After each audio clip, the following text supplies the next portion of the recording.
नमस्कार दोस्तों, फिर से एक बार आपका स्वागत है आपके अपने YouTube चैनल पे जिसका नाम है दी फाइनल ट्रूथ। आज के एपिसोड में हम TFT टॉक्स का अगला एपिसोड करने वाले हैं और टॉपिक क्या होने वाला है ये तो आप नीचे का टाइटल देख के समझ गए हैं, लेकिन फिर भी मैं एक बार आपको बता देता हूँ। आज का हम वीडियो करने वाले हैं इंडिया में पिछले 2-3 दिन से एक नया टॉपिक आया है। वैसे भी पहले से बहुत सारे टॉपिक इंडिया में है जिसके ऊपर झगड़े चल रहे हैं, वाद विवाद है। स्थिति यहाँ तक है कि शायद कभी भी इंडिया में दंगे हो सकते हैं। यहाँ तक स्थिति है, इस बात को कोई भी नकार नहीं सकता। उसमें एक और गर्मा गर्म मुद्दा ऐड हुआ है, वो है मस्जिदों के ऊपर चलाए जाने वाले लाउड स्पीकर। अब ये मुद्दा अचानक चर्चा में क्यों आया, इसके ऊपर बात करेंगे। क्या विदेशों में जो मुस्लिम बहुल देश है, मिडिल ईस्ट कंट्रीज जिसको बोलते हैं, जो मुस्लिम धर्मीय देश है, क्या उन देशों में लाउड स्पीकर पे अजान पढ़ी जाती है? इंडिया में क्या होता है? इन सब बातों पे थोड़ा सा इस वीडियो में हम बात करेंगे। और मैं इस टॉपिक पे बात कर सकता हूँ क्योंकि मैं इंडिया में नहीं रहता, मैं एक मिडिल ईस्ट कंट्री में रहता हूँ जॉब के लिए। तो मैं इस टॉपिक से ज़्यादा रिलेट कर पाता हूँ कि क्या मस्जिदों के ऊपर लाउड स्पीकर बजना चाहिए या नहीं बजना चाहिए। तो इसी टॉपिक पे आज हम इस वीडियो में बात करेंगे। वीडियो को अंत तक देखिए, आपको एक अच्छी जानकारी मिलने वाली है और साथ ही में देश में जो हो रहा है, जो घट रहा है, उसके आगे उसके परिणाम क्या होने वाले हैं उसके ऊपर एक नज़र डालेंगे। तो बिना किसी देर किए चलिए शुरू करते हैं आज का ये वीडियो।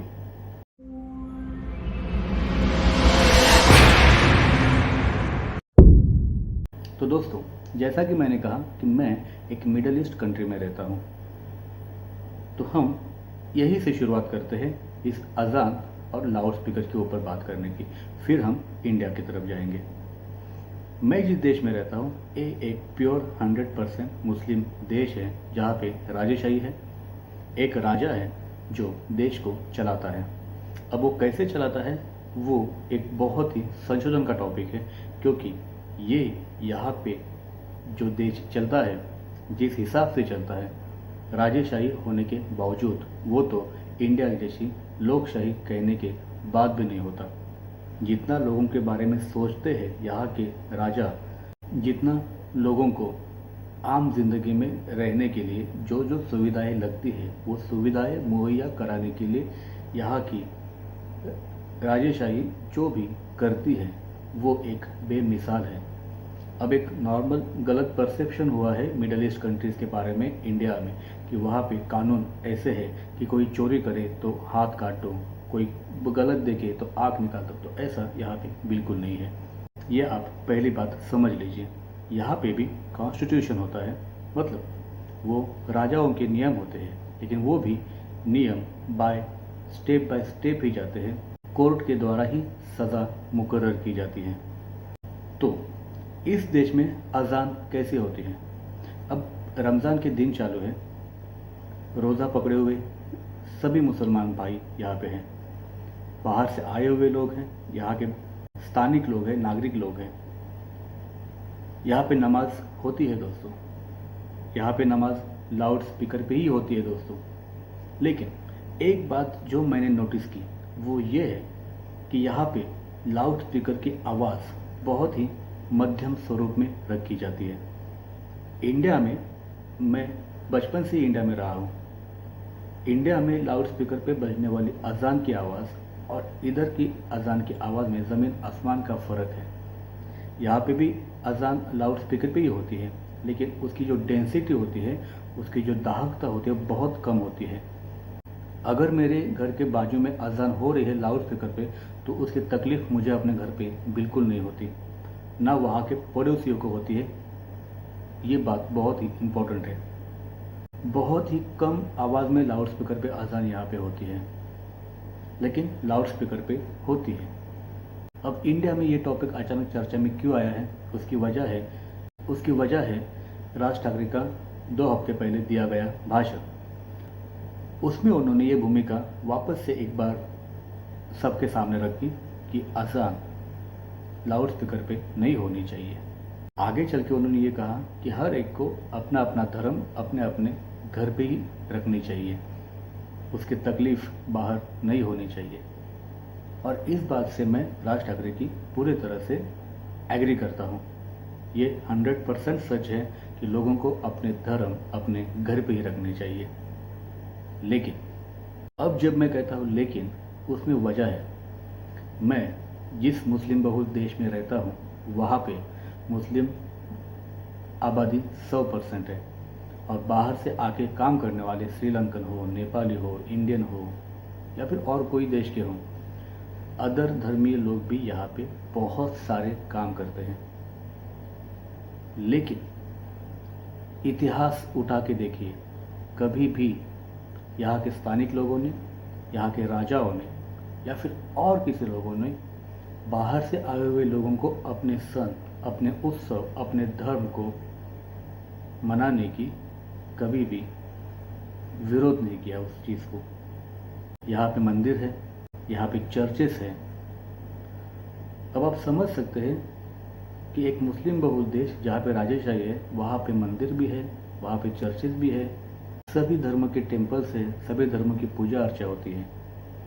यहाँ पे कोई लफड़ा नहीं होता। तो इंडिया जो हम खुद को एक सेक्युलर देश बोलता है, वहाँ पे ऐसा क्यों हो रहा है? अब ये समझने के लिए बहुत कोई समझदार व्यक्ति चाहिए, इसकी ज़रूरत नहीं है। ये सिर्फ पॉलिटिक्स है। जब कोई नेता बोलता है कि अजान लाउड स्पीकर पर नहीं होनी चाहिए, तब क्या वो ये सोचेगा कि साल के 12 महीने 365 दिन हिंदू धर्म हो या और कोई भी धर्म हो, हर धर्म में कोई ना कोई त्यौहार, कोई ना कोई रस्म होती रहती है, और वो तो घर पे होती नहीं है, वो तो लाउड स्पीकर पे ज़ोर ज़ोर से गाने बजा कर ही होती है। तो क्या उसके ऊपर कभी कोई बात करेगा कि नहीं? लाउड स्पीकर पे अजान होना गलत है? हाँ, बिल्कुल गलत है, क्योंकि अजान जब शुरू हुई थी तब तो लाउड स्पीकर नहीं थे। इसका मतलब लाउड स्पीकर का शोध लगने के बाद ही लाउड स्पीकर पे अजान देना शुरू हुआ। ये तो कॉमन सेंस की बात है। इसका मतलब धर्म और लाउड स्पीकर का कोई मतलब नहीं है, कोई संबंध नहीं है। प्लस ये तो धर्म का तरीका हो गया। एक नॉर्मली आम जिंदगी में क्या लाउड स्पीकर पे हर दिन नमाज सुनना अच्छा है? उसके आस पड़ोस में रहने वाले लोग, बच्चे, स्कूल, बूढ़े, अस्पताल होंगे, बहुत तकलीफ होती होंगी, और ये सही है।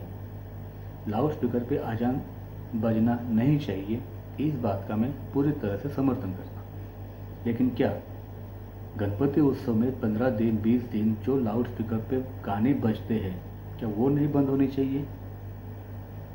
क्या गणपति उत्सव में मिरौनुक निकालने के टाइम जो पूरे रास्ते बंद किए जाते हैं और रात रात भर उनकी मिरौनुक निकाली जाती है, क्या वो नहीं बंद होना चाहिए? क्या दही हांडी में या होली में जो होता है वो नहीं बंद होना चाहिए? अगर बंद करना है तो सभी धर्मों को लोगों को बोलना पड़ेगा कि आप लाउड स्पीकर का यूज़ करना बंद करो। क्यों चाहिए होते हैं लाउड स्पीकर?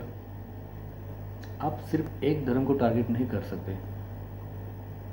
आपको अगर लाउड स्पीकर की तकलीफ है तो आपको जितनी तकलीफ मुसलमानों के अजान के लिए है, उतनी ही तकलीफ आपको बाकी धर्मों के त्योहारों के लिए भी होनी चाहिए। अगर आप loud speaker free, voice pollution free कोई धर्म चाहते हैं तो आपको सब धर्मों के ऊपर बोलना पड़ेगा। आप सिर्फ मतों के लिए हिंदू मुसलमान नहीं कर सकते, और जिसकी शुरुआत ऑलरेडी हो चुकी है इंडिया में। इंडिया एक एटम बॉम्ब के ऊपर बैठा हुआ देश है, और सच मानिए यह एटम बॉम्ब कभी ना कभी ज़रूर फूटेगा। एक हफ्ते पहले राहुल गांधी ने अपने एक इंटरव्यू में कहा है कि मौजूदा हालत देश की बहुत ख़राब है। ये अभी आपको मालूम नहीं पड़ेगा, 1-2 साल रुकिए, आपको ज़रूर मालूम पड़ेगा कि इस सरकार ने क्या बोया है। हिंदुस्तान जैसा देश, वहाँ के नागरिक क्या सोचते हैं वो बिल्कुल समझ में नहीं आता। महंगाई आसमान छू रही है, लिटरली आसमान छू रही है महंगाई। पेट्रोल, डीजल, गैस, सीएनजी, नींबू, सब्जियाँ, सब तरफ महंगाई ने हाहाकार मचा दिया है। लोगों को दिखता ही नहीं है। लोग क्या कर रहे हैं? रामनवमी के दिन तलवारें उछाल उछाल के मुसलमानों के मोहल्ले से निकाली गई यात्राएं, घरों पर किए गए हमले, गौकशी के मामले में होने वाली हत्याएं, कहीं कोई साधु जो खुद को साधु बोलते हैं ऐसे लोग खुले आम रेप की धमकियां दे रहे हैं। इनके चुने हुए मुख्यमंत्री बुलडोजर चलवा रहे हैं गरीबों के घर पे। ये है क्या देश में आखिर? ये क्या चल रहा है देश में आखिर? और इसके खिलाफ आवाज़ उठाने के बजाय लोग धर्म के नशे में चूर हो गए हैं, और ये नशा इस देश को ज़रूर बर्बाद करेगा। तटस्थ होकर जब आप सोचेंगे तब आपको समझ में आएगा कि जितना मस्जिदों के ऊपर बजने वाला लाउड स्पीकर गलत है, उतना ही इन सन त्योहारों के दिन बजने वाला लाउड स्पीकर भी गलत है। तो अगर बात करनी है तो इन सब के ऊपर करो और इस सब के लाउड स्पीकर बंद करो। एक कानून लेके आओ कि कोई भी धर्म, कोई भी धार्मिक व्यक्ति अपने त्यौहार, अपने रस्में, अपने जो भी प्रोग्राम हो उसमें लाउड स्पीकर यूज़ नहीं करेगा। एक कानून लेके आओ। आप सिर्फ मुसलमानों के अजान के ऊपर नहीं बोल सकते। अगर इनको अभी नहीं रोका गया तो 2024 के पहले देश में बहुत बड़ी दंगल होगी, ये आप लिख के रखिए। जिस तरह की हत्याएं 2002 के गोत्रा हत्याकांड में हुई थी, उसी तरह के दंगे वापस से एक बार पूरे हिंदुस्तान में कराने का बीजेपी का मानस है। यह मैं आपको दावे के साथ कहता हूँ। इनके खिलाफ आंदोलन करने पड़ेंगे। इनको बताना पड़ेगा कि आप चाहे जो पॉलिसी लाने आप ला, बस देश का धार्मिक सौदारण मत बिगाड़ो। तो दोस्तों, आप सबको इस वीडियो के माध्यम से मैं हाथ जोड़ के विनती करता हूँ कि आप जो भी मेरे चैनल को देखने वाले हैं, सब्सक्राइबर्स हैं मेरे, उन सबको मैं हाथ जोड़ के विनती करता हूँ, आप सोचिए और इन जैसे राजनेताओं से बच के रहिए। अपने आसपास के लोगों को समझाइए, तभी जाके देश सुरक्षित रहेगा। धन्यवाद।